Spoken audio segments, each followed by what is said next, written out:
नमस्कार, मैं हूं आशीष चित्रांशी और आप देख रहे हैं द न्यूज लॉन्चर। क्या योगी आदित्यनाथ की उल्टी गिनती शुरू हो गई है?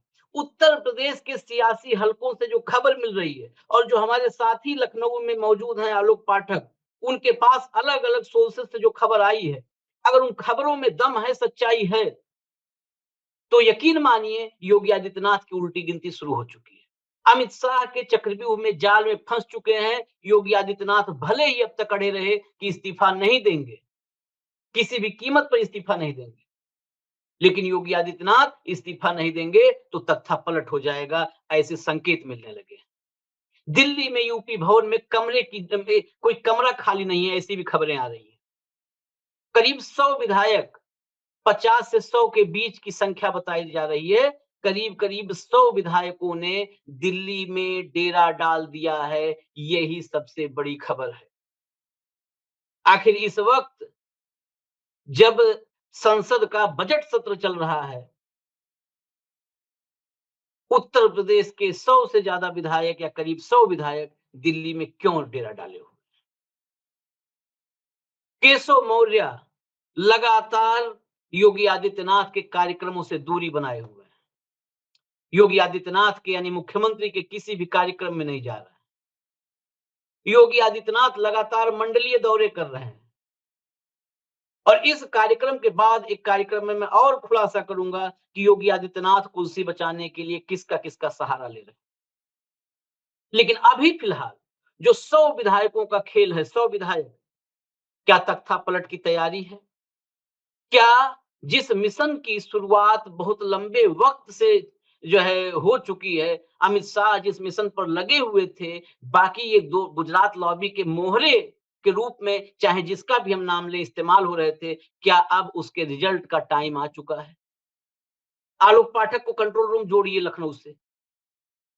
आलोक भाई, ये 100 विधायकों ने डेरा डाला है, यानी अब जो ऑपरेशन था, ऑपरेशन योगी इसको हम कह सकते हैं। ऑपरेशन योगी अब अपने खात्मे की तरफ है। योगी आदित्यनाथ की उल्टी गिनती शुरू हो चुकी है, ये माना जा सकता है अब। और इसके संकेत मिलने लगे थे। इसके संकेत ऐसे मिलने लगे कि बिल्कुल इससे पहले केशव मौर्य ने कई बार केशव मौर्य के मन की जो कहते हैं कि ना एक टीस, वो टीस तो 2017 से है। लेकिन वो मन की टीस कभी ऐसे बाहर नहीं आई, इस फॉर्म में बाहर नहीं आई जिस फॉर्म में आ रही है पिछले 25 दिन से। बिल्कुल खुलकर मुखालफत कर रहे हैं, खुलकर मीटिंग कर रहे हैं, अलग मीटिंग कर रहे हैं समानांतर। चाहे बीजेपी के प्रदेश कार्यालय में भूपेंद्र चौधरी और ब्रजेश पाठक के साथ बैठना हो, या उनके घर आने वाले भाजपा नेता हों, पिछड़े विधायक हों, ओबीसी विधायक हों, दलित विधायक हों, सबके साथ मिल रहे हैं और खुल के फोटो डाल रहे हैं, खुलकर बयानबाजी कर रहे हैं। क्या ऑपरेशन अब अपने अंत की तरफ है? देखिए आशीष भाई, ये ऑपरेशन अंत की तरफ है तो उसके लिए सिर्फ और सिर्फ योगी आदित्यनाथ ही जिम्मेदार होंगे। हम्म। योगी आदित्यनाथ की कुर्सी जा रही है तो उसके लिए सिर्फ योगी और उनके एक बिहारी सलाहकार, मैं हम्म। बड़ा खुलासा कर रहा हूं, एक हम्म। बिहारी सलाहकार ने पूरे योगी को फंसा के रख दिया है। हम्म। ये आदमी सिर्फ अपने को बचाने के लिए योगी कुर्सी दांव पे लगा रहा है। हम्म। जानते हैं मनीष भाई समस्या क्या है? इस वक्त में हम लोगों ने एक स्टोरी ब्रेक की थी मई के महीने में कि सपा सपा के राष्ट्रीय अध्यक्ष से भाजपा के 150 से ज्यादा विधायक संपर्क में हैं। और हम्म। मैं आपको एक चौंकाने वाली जानकारी दे रहा हूं कि जो विधायक दिल्ली में है उसमें एक सपा प्रवक्ता जो एक विशेष रंग का कुर्ता पहनते हैं, हम्म। उनके नजदीकी रिश्तेदार इस मुहिम को दिल्ली में लीड कर रहे हैं। आप हम्म। समझिए, हम्म। दिल्ली में वो लीड कर रहे हैं। और जो ज्यादातर विधायक है वो दलित, ओबीसी और ब्राह्मण तो बुरी तरह से नाराज हो गया है। हम्म। ब्राह्मणों की नाराजगी की वजह से बलिया सीट हार गई भारतीय जनता पार्टी, कई जगहों पे हारी है, चंदौली में हारे हैं, पूर्वांचल में कई सीटों पे भाजपा हारी है ब्राह्मणों की नाराजगी की वजह से। और ब्राह्मणों को अब भरोसा नहीं रह गया है कि जो आपने चेहरे बनाए थे ब्राह्मण नेतृत्व को संभालने के लिए, न ब्रजेश पाठक पे भरोसा हुआ है, न देवरिया के वो जो एक बार पहली बार के विधायक बने सलमणि त्रिपाठी बनना कोशिश कर रहे थे कि हम ब्राह्मणों के नेता बन जाएंगे। लेकिन उत्तर प्रदेश भाजपा से जुड़े हुए और संपूर्णतः ब्राह्मण समाज ने इनके नेतृत्व को नकार दिया है। तो ये जो मेरे पास जानते क्या पता चला, हुआ ये कि यूपी भवन में 100 से ज्यादा कमरे हैं। और कल वहां हम एक सज्जन पहुंचे, बोले कमरे नहीं थे भाई साहब, 10 से 15 विधायक वहां मीटिंग में बैठे हुए थे।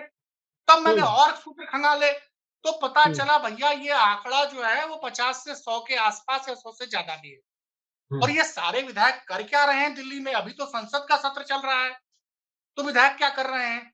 और दूसरी तरफ देखिए, योगी खेमा, ये योगी के जो सलाहकार है बिहार के रहने वाले हैं, ये तमाम तरह की खबरें मीडिया में प्लांट करवा रहे हैं कि योगी जी हर मंडल वाइज मीटिंग ले रहे हैं। अरे भाई, प्रयागराज मंडल की मीटिंग थी, उप मुख्यमंत्री केशव मौर्य नहीं गए। एक बड़ा सवाल आया है कि जब मीटिंग होगी तो दोनों मुख्यमंत्री और प्रदेश अध्यक्ष, ये चारों लोग बैठ के समीक्षा बैठक करेंगे, लेकिन मुख्यमंत्री सीधे अकेले बुला के बैठक कर रहे हैं, इसलिए इनकी मीटिंग में कोई नहीं जा रहा है, ना ब्रजेश पाठक जा रहे हैं, ना केशव मौर्य जा रहे हैं, ना भूपेन्द्र चौधरी।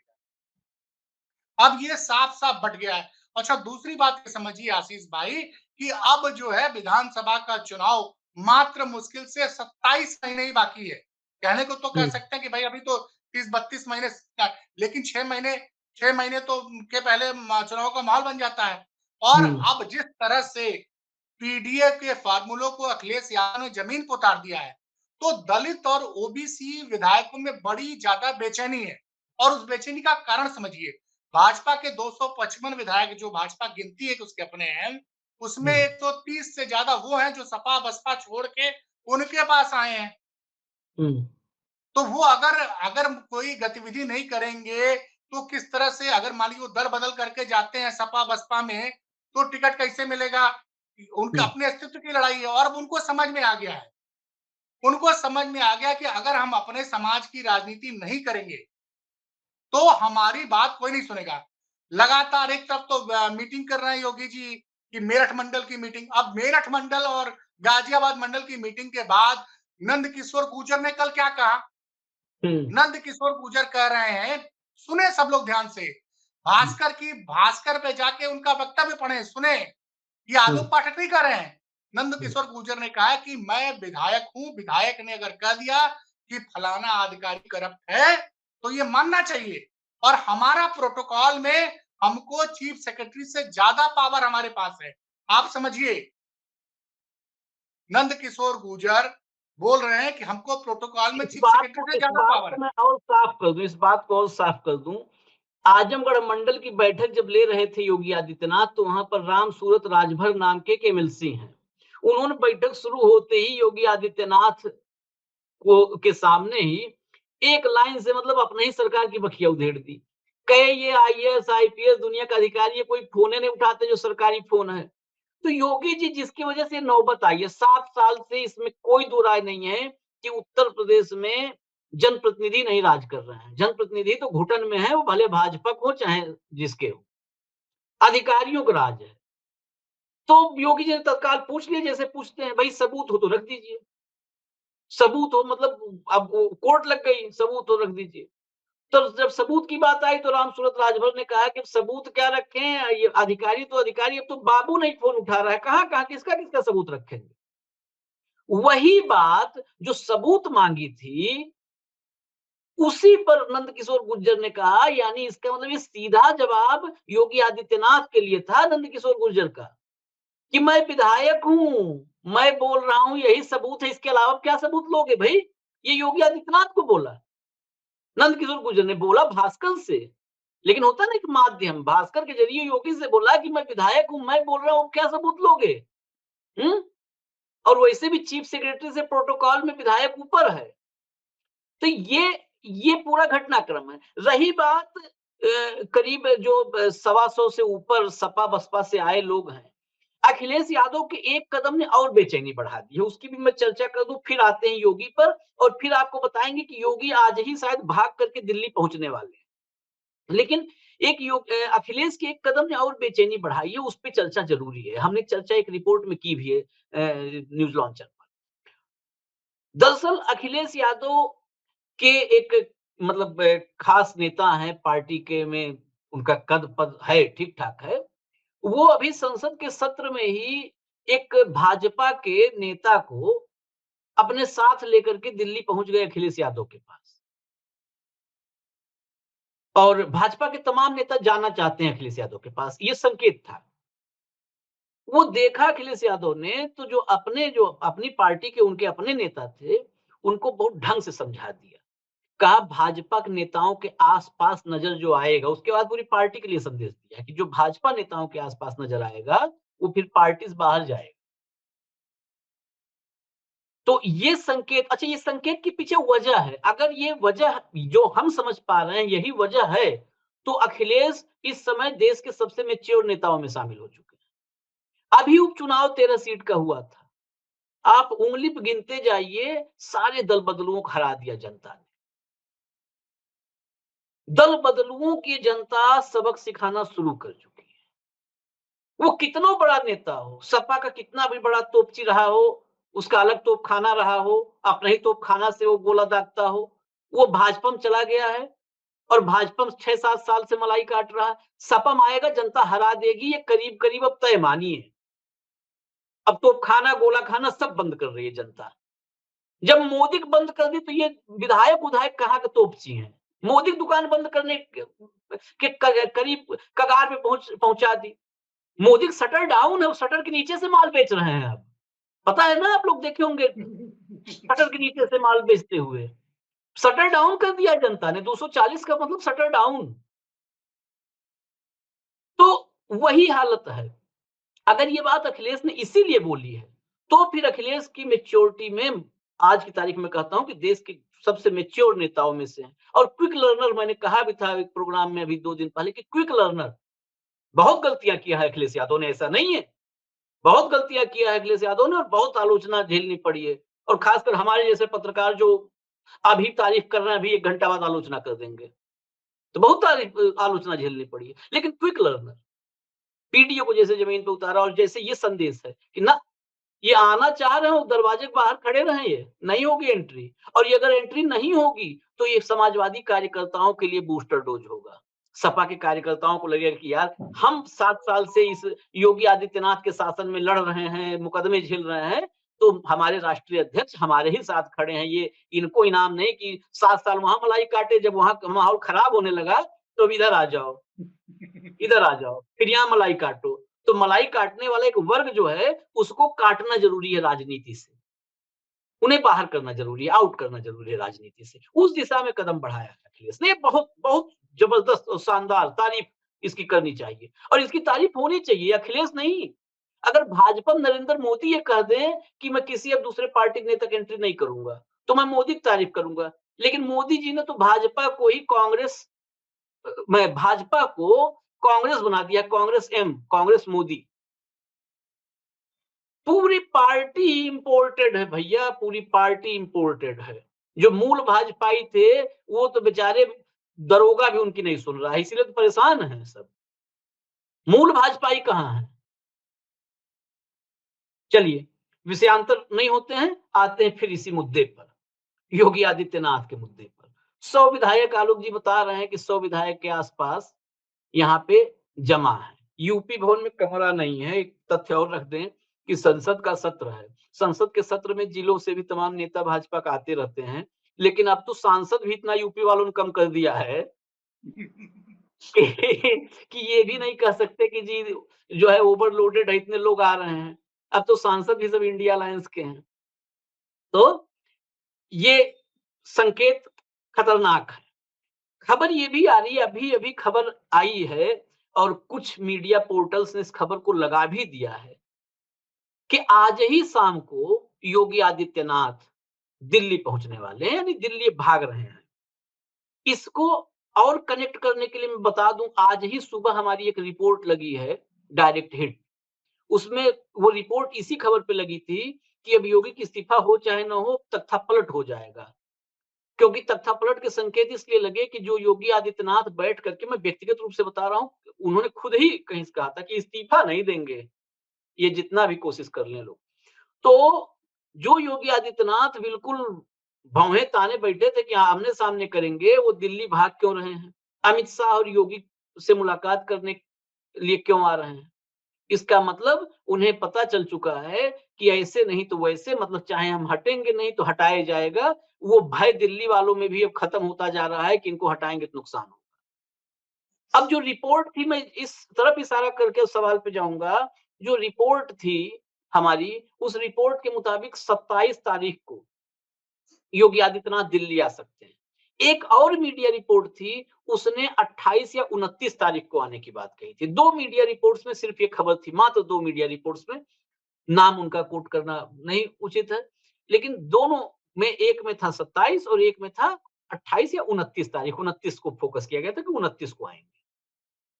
29 तारीख, 28 तारीख, 27 तारीख, सब तारीख कैंसिल होकर के अभी की मीडिया रिपोर्ट है, वो भारतवर्ष करके पोर्टल पे, कि आज ही शाम को पहुंच सकते हैं। यही खबर जो सर्वश्रेष्ठ चैनल है तक वाला, उसने भी ब्रेकिंग चलाई कि आज ही शाम को योगी आदित्यनाथ दिल्ली आ रहे हैं, दिल्ली आ सकते हैं। तो ये चीजें कनेक्ट आपस में होती हैं। सियासत को समझने वाले या जोड़ने वाले लोग ये समझते हैं कि जैसे ही आलोक जी ने कहा कि 100 विधायक करीब करीब यूपी सदन में हैं, तभी हमको लगा कि इसीलिए दिल्ली भाग रहे हैं। क्यों आलोक भाई?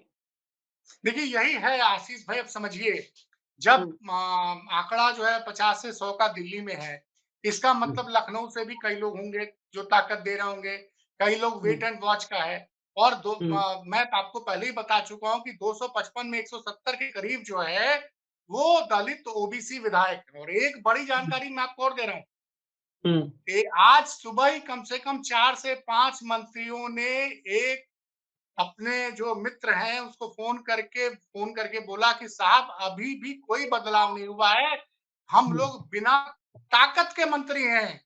कहने को हम्म, हम लोग मंत्री हैं, सिर्फ़ हम एक गाड़ी में घूमते हैं, हमारे आगे-पीछे हूटर लगाती पुलिस की गाड़ियाँ घूमती है।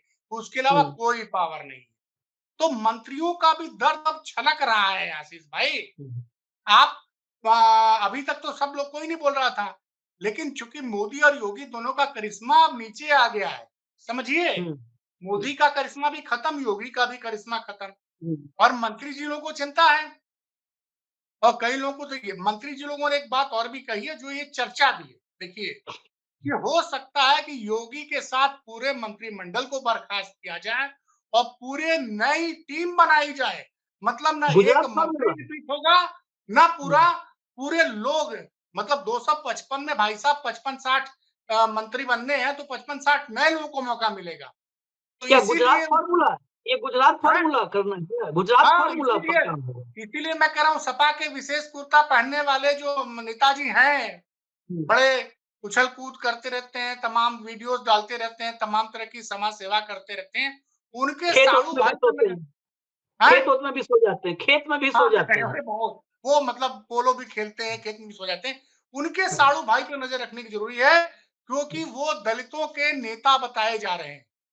हम्म, तो देखिए, क्या खेल होगा। और सच मैं आपको आशीष भाई, अभी आपसे कुछ दिन पहले मैं हम्म, अ, उत मध्य उत्तराखंड के पूर्व मुख्यमंत्री के जो सलाहकार हैं, वो मेरे बड़े अच्छे मित्र हैं। तो उनसे मैं हम्म, बात कर रहा था, तो मैंने पूछा ये क्या हो रहा है? क्या देखिए भाई साहब, त्रिवेंद्र सिंह रावत ने तो बजट पेश कर दिया था। उसके हम्म, बाद फ़ोन आया कि आप इस्तीफ़ा दे दीजिए। तो रावत जी ने बोला साहब हमको बजट तो पास कराने दीजिए। कहने नहीं, वो कोई दूसरा आदमी पास करा देगा, आप इस्तीफ़ा दीजिए। आप समझिए, वो क्या कहना चाह रहे हैं कि वो क्या, वो ये लोग तो उस तरह से ऑपरेट करते हैं। हमारे जो मित्र हैं, जो त्रिवेंद्र सिंह रावत के सलाहकार थे, उन्होंने बोला कि ये बोला गया कि ये बजट की चिंता छोड़िए, आपने बजट पेश कर दिया विधानसभा में, बजट नया आदमी पास करा देगा। मतलब पेश किसी और ने किया, पास किसी और ने कराया। तो आपकी इस तरह से आपकी आवाज आपकी आवाज डिस्टर्ब हो रही है, नेटवर्क डिस्टर्ब हो रहा है, जरा दुरुस्त करिए। अभी जो जो बताया आलोक जी ने, सलाहकार, शायद वो सलाहकार भट्ट साहब होंगे, हो सकता है त्रिवेंद्र रावत के सलाहकार रहे रमेश भट्ट, तो हो सकता है उन वही रहे होंगे। हम लोग तो कई बार नाम भी खोल देते हैं, इसलिए बता दिया खेत में सोते हैं। अक्सर बताते हैं कि जी आज धूप बहुत है, केले के पेड़ के नीचे अच्छी छांव है, यहाँ गर्मी का एहसास नहीं होता है, नींद में वीडियो बन जाता है उनका। खैर, ये जो उनके साढ़ू यानी रिश्तेदार हैं, सपा के एक तेज तर्रार प्रवक्ता के रिश्तेदार, ये योगी के लिए खतरे की घंटी बन चुके हैं। और अगर दलित और पिछड़े ये पहुंचे हैं दिल्ली, तो ये फिर पूरे प्लान के साथ पहुंचे हैं। और ये पहुंचे नहीं है, मैं फिर वही बात कहूंगा, इस बात से कई बार हो सकता है आलोक जी भी सहमत हो ना हो, लेकिन इस बात को मैं पूरे दावे के साथ कहता हूं, पूरी जिम्मेदारी से कहता हूं, और इससे दाएं बाएं हटने का भी सवाल नहीं। कोई भी रिश्तेदार हो किसी का, कोई भी ओबीसी विधायक हो, कोई भी दलित विधायक हो, कोई आदिवासी विधायक हो, कोई ब्राह्मण विधायक, मोदी शाह की भाजपा में बिना शाह की इच्छा दिल्ली आता होता नहीं कोई। ये शाह की इच्छा है, फिर आते हैं लोग। अब शाह की इच्छा से 100 आए हैं, शाह की इच्छा होगी तो कल 150 हो जाएंगे, शाह की इच्छा होगी तो परसों 200 हो जाएंगे। इसमें समझने की बात इसलिए संख्या की मैं 100-200 की बात कर रहा हूं, जो ये वजह ये है कि नहीं, आशीष आलोक भाई, भाई, मैं एक चीज आपको नहीं, रोकना चाहूंगा। नहीं, मैं सवाल मैं के साथ आ रहा हूं आपके पास, यानी सवाल के मैं एक साथ। बात जो वो हाँ, हाँ, त्रिवेंद्र सिंह रावत वाली बात बताना चाह रहा हूँ हम्म, कि हम्म, उसके बाद त्रिवेंद्र सिंह रावत को हटा दिया गया हम्म, और वो किनारे हो गए।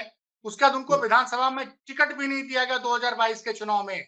जिस सीट से वो हमेशा चुनाव जीतते थे, वहां से उनको टिकट भी नहीं दिया गया। सोचिए, इस हम्म, बार वो चुनाव जीते हैं, सांसद बने हैं, लेकिन हम्म, मंत्री भी नहीं बनाया गया है।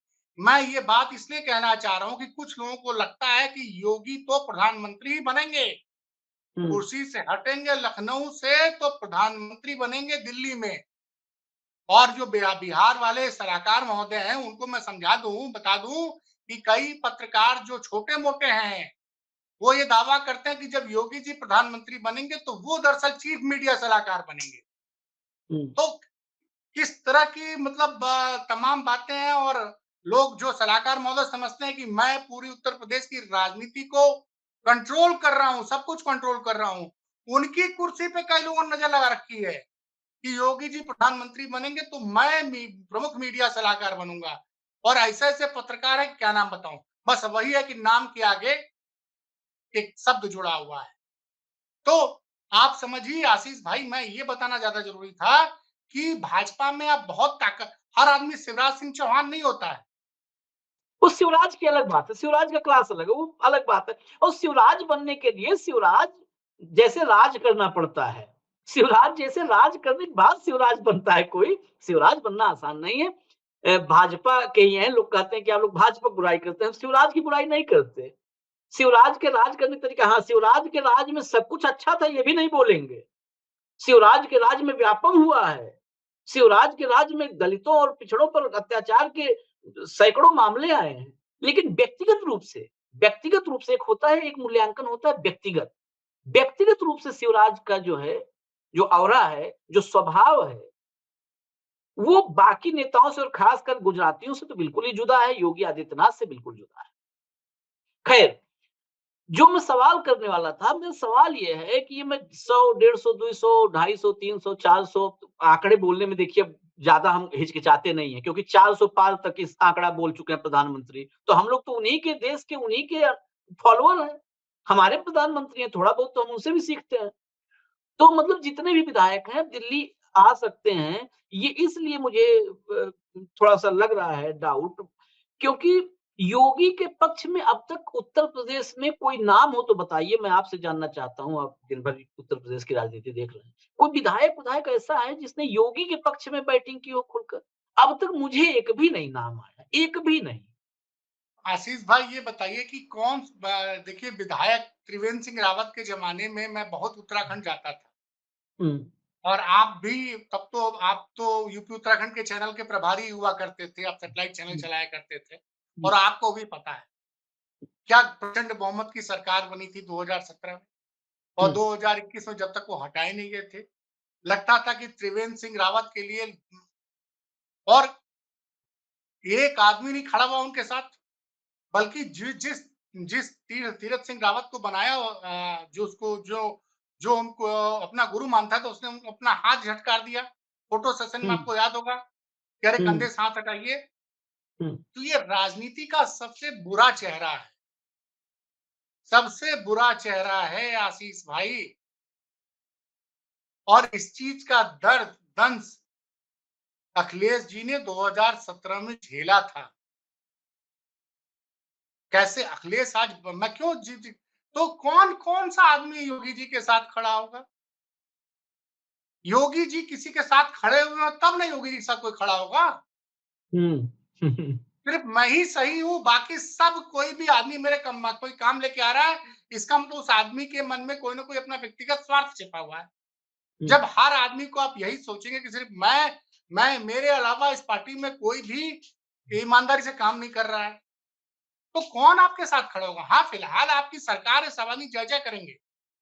लेकिन ये भी देखने की बात होगी, क्योंकि मैं एक बात बता दूं, परसों रात को एक बड़े पत्रकार, महिला पत्रकार से मेरी बात हो रही थी दिल्ली की, तो उन्होंने कहा कि आलोक जी, ऐसा लगता है कि योगी जी को लगता है कि उनके बगैर भाजपा खत्म हो जाए। और यही भ्रम कल्याण सिंह को था एक जमाने में उत्तर प्रदेश में, और उमा भारती को मध्य प्रदेश में। लेकिन फिर उन्होंने दूसरी बात बोली, लेकिन योगी जी को कल्याण सिंह, उमा भारती तक देखने की जरूरत नहीं है, कुछ उनको वसुंधरा राजे और शिवराज सिंह चौहान से सीखने की जरूरत नहीं, एक बात मैं इसमें जोड़ूंगा, वो ठीक उदाहरण दी, लेकिन योगी आदित्यनाथ की कल्याण सिंह से और उमा से तुलना करनी भी नहीं चाहिए, किसी भी मायने में नहीं करनी चाहिए। जनाधार में, व्यक्तित्व में, एक नेता के रूप में, राजनीतिक व्यक्ति के रूप में, एक एडमिनिस्ट्रेटर के रूप में कल्याण सिंह और उमा बहुत आगे हैं। कल्याण सिंह तो बहुत ही आगे हैं, बहुत आगे हैं। कल्याण सिंह की परछाई भी छूने में योगी आदित्यनाथ को मतलब दशकों लग जाएंगे, और तब भी शायद छू पाएंगे कि नहीं छू पाएंगे। बहुत कड़वी बात कर रहा हूं, शायद योगी जी को पसंद करने वाले सुनेंगे तो उनको हजम नहीं होगा, डाइजेस्ट नहीं होगा। लेकिन जाइए कल्याण सिंह के शासन करने के बाद बतौर एडमिनिस्ट्रेटर देखिए, वो जनाधार देखिए। अरे योगी आदित्यनाथ का जनाधार तो हम तब से देखे हैं जब पहली बार सांसद बने।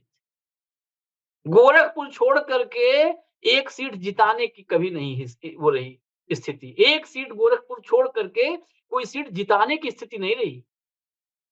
हाँ, हरवाने की रही दर्जन भर सीटें, कि वो भाजपा को हरवाने की रही, कि ये निर्दलीय तो हिंदू वाहिनी तो महासभा, हिंदू महासभा, इसके जरिए हरवाने की रही, जिताने की नहीं रही कभी, एक सीट छोड़ करके। ये मुख्यमंत्री की कुर्सी ऐसी है कि इस पर विराजमान होने के बाद सामान्य सा भी इंसान, उसका ऑरा बड़ा हो जाता है, व्यक्तित्व तो बड़ा हो जाता है।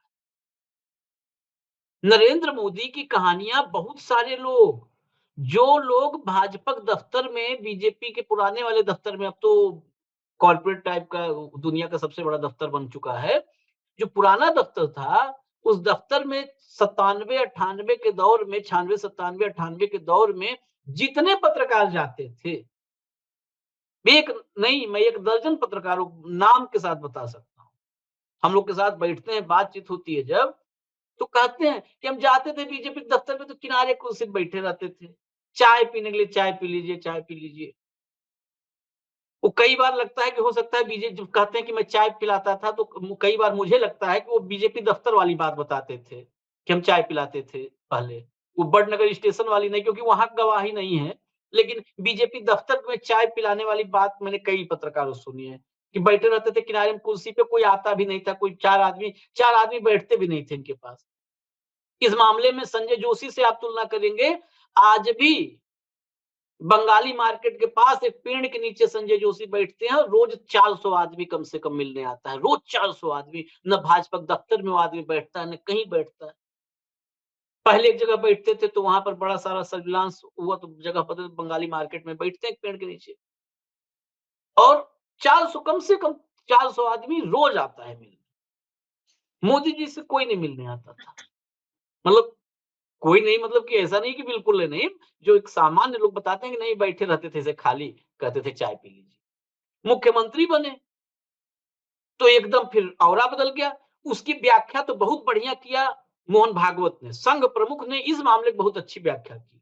कोई मुख्यमंत्री बने जो प्रक्रिया है, कि फिर सुपरमैन, फिर देवता, फिर भगवान, और फिर विश्वरूप।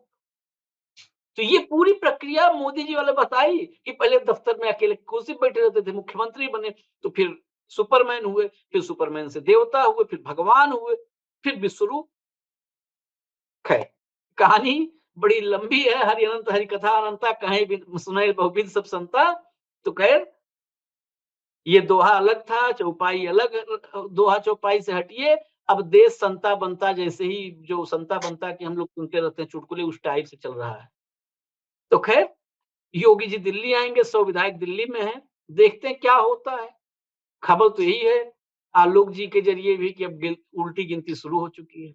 देखते हैं, इंतजार करते हैं। फिलहाल आप लोग इजाजत दीजिए हमें, न्यूज लॉन्चर देखते रहिए। नमस्कार।